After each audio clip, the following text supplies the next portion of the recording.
Welcome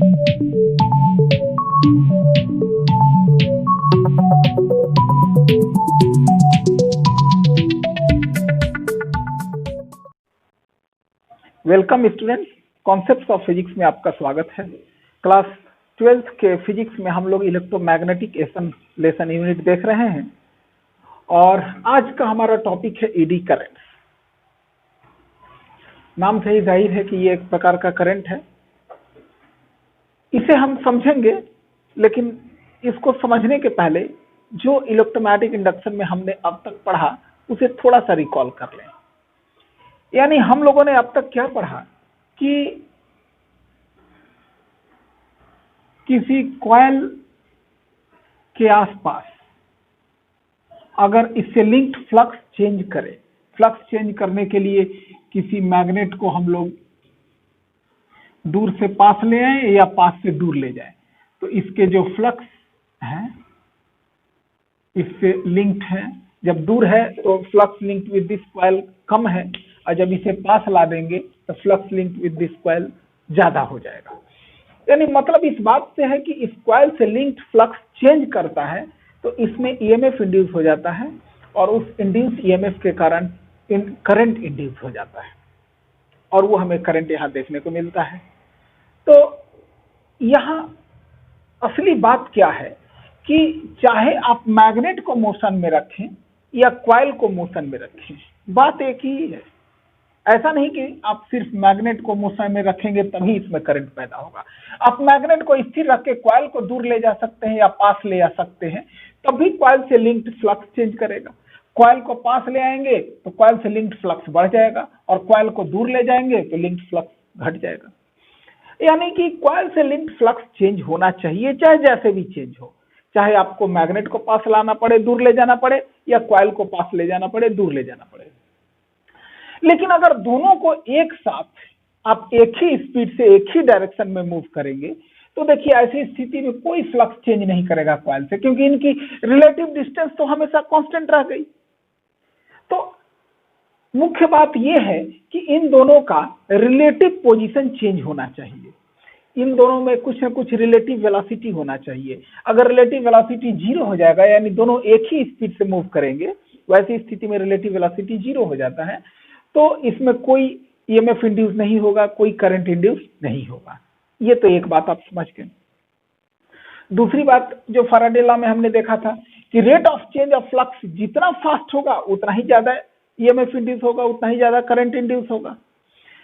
तो और इसमें जो करंट इंड्यूस होता है वो ऐसे नेचर का इंड्यूस होता है कि उसी कारण का अपोज करता है जिस कारण से इसने पैदा हुआ।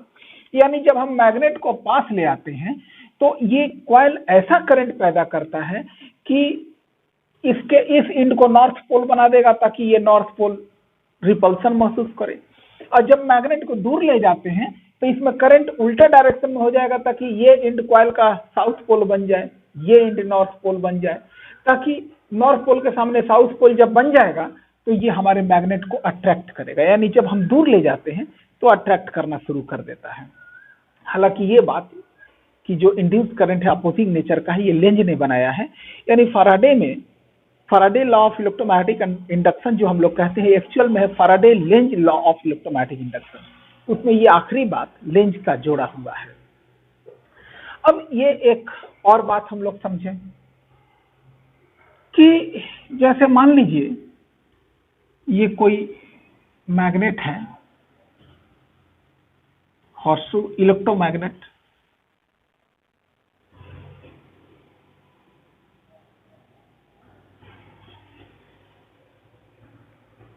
इलेक्ट्रोमैग्नेट का कंसेप्ट आपको 10th से ही है। इसको इलेक्ट्रोमैग्नेट बनाने के लिए इस पर कॉइल लपेटा हुआ है और इस कॉइल में कोई करंट रहा होगा जिसकी वजह से मान लीजिए ये नॉर्थ पोल बन गया, ये साउथ पोल बन गया। और हम इस कॉइल में, इलेक्ट्रोमैग्नेट के कॉइल में अगर करंट के मैग्नीट्यूड को घटाएं या बढ़ाएं, यानी करंट को इंक्रीज करें या डिक्रीज करें, तो ऐसी स्थिति में इस हॉर्सशू मैग्नेट का जो मैग्नेटिक फील्ड भी है, करंट बढ़ने से मैग्नेटिक फील्ड स्ट्रांग होता जाएगा और करंट घटने से मैग्नेटिक फील्ड वीक होता जाएगा। यानी हम लोग इस हॉर्सशू मैग्नेट के मैग्नेटिक फील्ड को चेंज कर सकते हैं। और ऐसी स्थिति में अगर इसमें कोई, हम लोग मान लीजिए कोई लूप कंडक्टिंग लूप लटका देते हैं। तो अब इस लूप के एरिया से लिंक्ड फ्लक्स चेंज करेगा, करंट चेंज होने से फ्लक्स चेंज हो रहा है और वो चेंज करता हुआ फ्लक्स इससे लिंक्ड है। तो ऐसी स्थिति में मान लीजिए कि फ्लक्स इंक्रीज कर रहा, करंट इसमें इंक्रीज कर रहा हो तो फ्लक्स भी, ये जो फ्लक्स जा रहे हैं ये भी इंक्रीज कर रहे हैं। फ्लक्स के इंक्रीज करने की वजह से इसमें करंट इंड्यूस होगा। ये जो लूप हमने इस नॉर्थ साउथ पोल के बीच में लटका के रखा है, तो इसके इंक्रीजमेंट को रोकने के लिए ये लूप अपना इस फेस को नॉर्थ पोल बनाएगा और नॉर्थ पोल बनाने के लिए इस साइड से एंटी क्लॉकवाइज करंट फ्लो करवाएगा, जिसकी वजह से इस हॉर्सशू मैग्नेट के मैग्नेटिक फील्ड को अपोज कर सके। इस प्रकार हम लोग देख रहे हैं अपोजिंग नेचर का है। और दूसरे शब्दों में अगर देखें, अगर ये करंट इस इलेक्ट्रोमैग्नेट के कॉइल का करंट डिक्रीज होने लगे तो ये नॉर्थ साउथ जो मैग्नेट है इलेक्ट्रोमैग्नेट, इसका जो मैग्नेटिक फील्ड डिक्रीज होने लगेगा, फ्लक्स डेंसिटी घटने लगेगी। तो ऐसी स्थिति में ये नॉर्थ की इंटेंसिटी घट रही है तो नॉर्थ के सामने ये जो फेस है ये साउथ बना लेगा ताकि इसकी इंटेंसिटी को घटने न दे। तो ऐसी स्थिति में करंट इस फेस से क्लॉकवाइज हो जाएगा और साउथ पोल के सामने नॉर्थ बन जाएगा ताकि उसको भी घटने न दे। तो अब मेरे ख्याल से ये अच्छे तरीके से समझ गए। अब देखिए, ये तो हमने इस मैग्नेट के बीच में एक कॉइल लटका के रखा, यानी एक लूप लटका के रखा था। तो उस लूप में करंट मान लीजिए कि हमें ऐसा मिल गया, और अगर लूप के जगह पे हम कोई प्लेट लटका दें, ये मान लीजिए पूरा प्लेट है, पूरा प्लेट इस मैग्नेटिक फील्ड के बीच में हमने लटका रखा है, तो ये सारे फ्लक्स इस प्लेट के एरिया से क्रॉस करके जा रहे हैं। तो ऐसी स्थिति में चूंकि अब ये पूरा बीच का एरिया ही कंडक्टर है, तो ऐसी स्थिति में इसमें करंट बनेगा लूप के फॉर्म में। इसके टोटल एरिया में ऐसे लूप के फॉर्म में करंट बन जाएंगे और इस करंट को हम लोग ईडी करंट कहते हैं। देखिए, एकदम वही बात है, यानी जब हम कंडक्टर, यानी ऐसा लूप, कंडक्टर का बना हुआ लूप हमने रखा तो करंट मान लीजिए ऐसा बन गया क्योंकि बीच का पोर्शन तो खाली है। और अगर हम प्लेट रख देते हैं इसके जगह पे, इन दोनों पोल्स के बीच में लूप न रख के प्लेट, पूरा मेटालिक प्लेट रख दिए, तो इस मेटालिक प्लेट के अंदर में इसके इंटायर एरिया में ऐसे गोल गोल करंट बन जाएंगे और इस करंट को हम लोग कहते हैं ईडी करंट। ईडी का मतलब जान जाइए, भंवर। जैसे नदियों में, समंदर में भी पानी के बहाव में भंवर पैदा हो जाता है, पानी गोल गोल घूमने लगता है, उसी प्रकार ये लूप के फॉर्म में जो करंट बन रहा है, भंवरनुमा करंट, इसको ईडी करंट कहते हैं। और ये ईडी करंट का भी फॉर्मेशन सिर्फ उसी कारण से हुआ है जिस कारण से इसके नॉर्थ साउथ के बीच में अगर कोई कंडक्टिंग लूप रखते हैं Faraday law of electromagnetic induction के अनुसार, तो इसमें करंट बनता है। अब मेरे ख्याल से बढ़िया से समझ गए। इसका एक प्रैक्टिकल एप्लीकेशन आजकल हम लोग सबों के घर में है। आपने देखा होगा इंडक्शन हीटर। इंडक्शन हीटर में क्या होता है कि हम लोग कोई बर्तन उसके प्लेट पर रखते हैं तो उस बर्तन का जो बॉटम है वो हीट होता है। एक्चुअली इंडक्शन हीटर का जो अंदर में कॉइल होता है, वो कॉइल अपने आसपास मैग्नेटिक फ्लक्स बनाता है और चूंकि उसके अंदर का, कॉइल के अंदर का करंट चेंज करता है, करंट का मैग्नीट्यूड कभी घटता है तो कभी बढ़ता है, तो उसके वजह से उस कॉइल के आसपास का मैग्नेटिक फील्ड भी घटता है बढ़ता है, मैग्नेटिक फ्लक्स डेंसिटी घटती है बढ़ती है। तो अगर कोई मेटालिक बर्तन, मान लीजिए लोहे का हमने रख दिया, मेटालिक और मैग्नेटिक भी होना चाहिए, तो उसके ऊपर रख दिया किसी लोहे का बर्तन या स्टील का बर्तन, तो हम लोग देखेंगे उस बर्तन का जो बॉटम है वो हीट होने लगता है।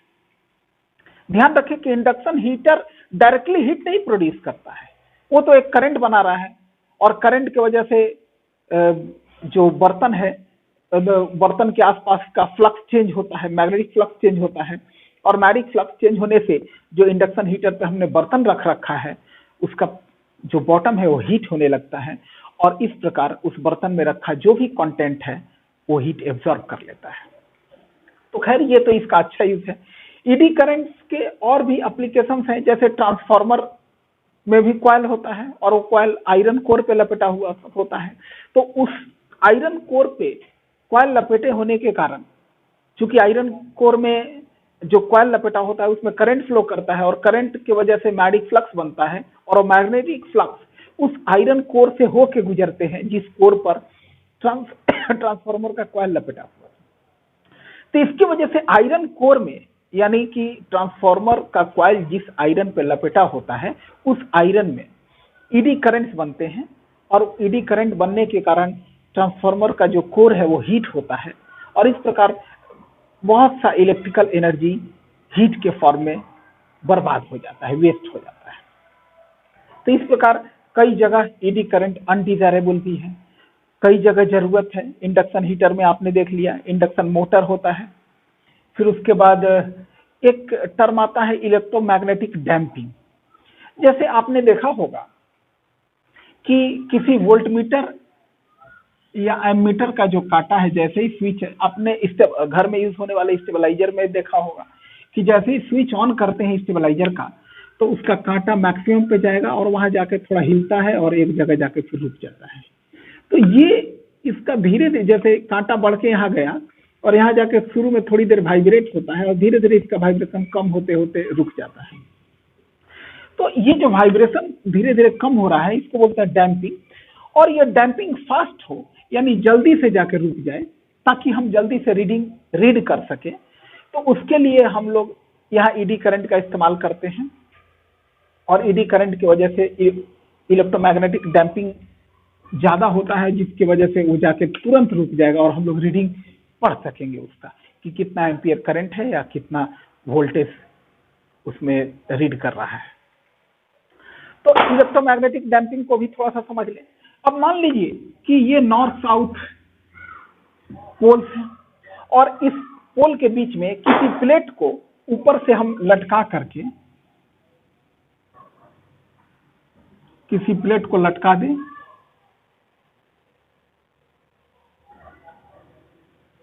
इस प्रकार हमने लटका रखा है और लटका के यहाँ साउथ पोल है, यहाँ नॉर्थ पोल है और इसको लटका के ऐसे हम लोग मान लीजिए स्विंग कराने लगे।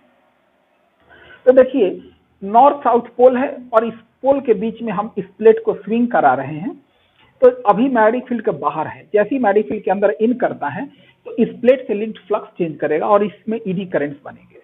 और ध्यान रखें ये भी इलेक्ट्रोमैग्नेटिक इंडक्शन ही है, तो इसमें जो करंट बनता है वो ऐसा बनता है कि उसी कारण को अपोज करता है जिसने इसको पैदा किया।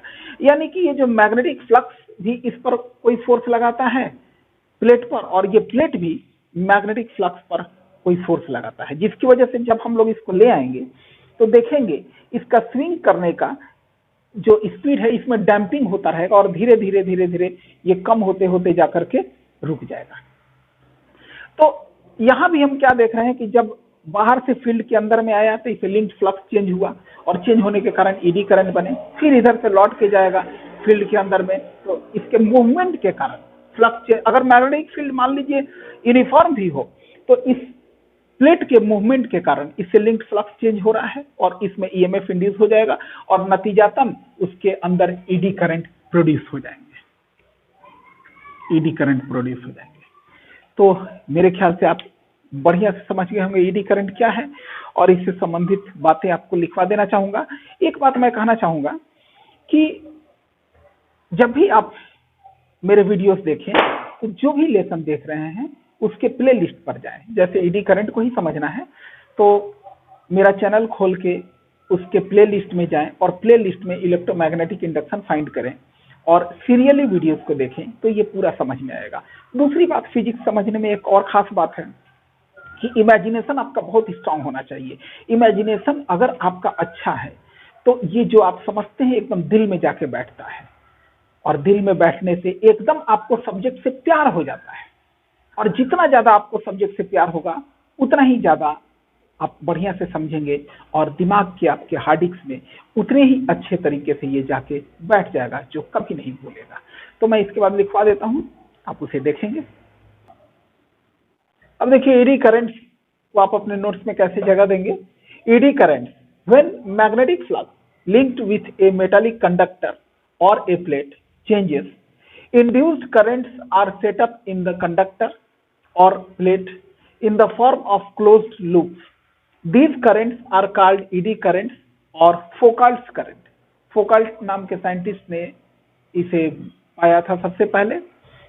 Thus, eddy currents are currents induced in a conductor or a plate when placed in a changing magnetic field. उसके बाद ये फिगर बना देंगे। आगे देखिए applications of eddy currents. Eddy currents are useful in deadbeat galvanometers. It is also used in electromagnetic damping, induction motors, speedometers, etc. इसकी detail की हमें जरूरत नहीं है कि उसमें कैसे यूजफुल है, नाम ही काफी है। Undesirable effects of eddy currents. Eddy currents are produces loss of electrical energy in the form of heat in the core of transformers, electric generators, electric Motors etcetera. यानी जो मैंने थोड़ी देर पहले बताया आपको, ट्रांसफार्मर के कोर में जो हीट प्रोड्यूस होता है वो ईडी करंट की वजह से होता है। वैसे ही कोर इस्तेमाल होता है जनरेटर में भी और इलेक्ट्रिक मोटर में भी, तो उनमें भी ये नुकसान होता है। तो उससे बचने के लिए जो आयरन कोर जिस पर आपको कॉइल लपेटना है, वो आयरन कोर कई प्लेट्स को मिला के बना दिया जाता है। और जब कई प्लेट हो जाते हैं तो अगर उस प्लेट के क्रॉस सेक्शन को देखा जाए, अगर पूरा वन पीस होता तो इसके पूरे वॉल्यूम में ईडी करंट फॉर्म हो जाता। लेकिन अब ये कई प्लेट्स को मिला के बनाए हैं, तो उसके क्रॉस सेक्शन पे गौर करें, एक प्लेट, दो प्लेट, तीन प्लेट, तो हर प्लेट में एक प्लेट दूसरे प्लेट से इंसुलेटेड होता है, तो गोल करंट नहीं बन पाता है, कम से कम करंट बन पाता है ईडी करंट। और इस प्रकार ईडी करंट के फॉर्मेशन को हम लोग मिनिमाइज कर देते हैं।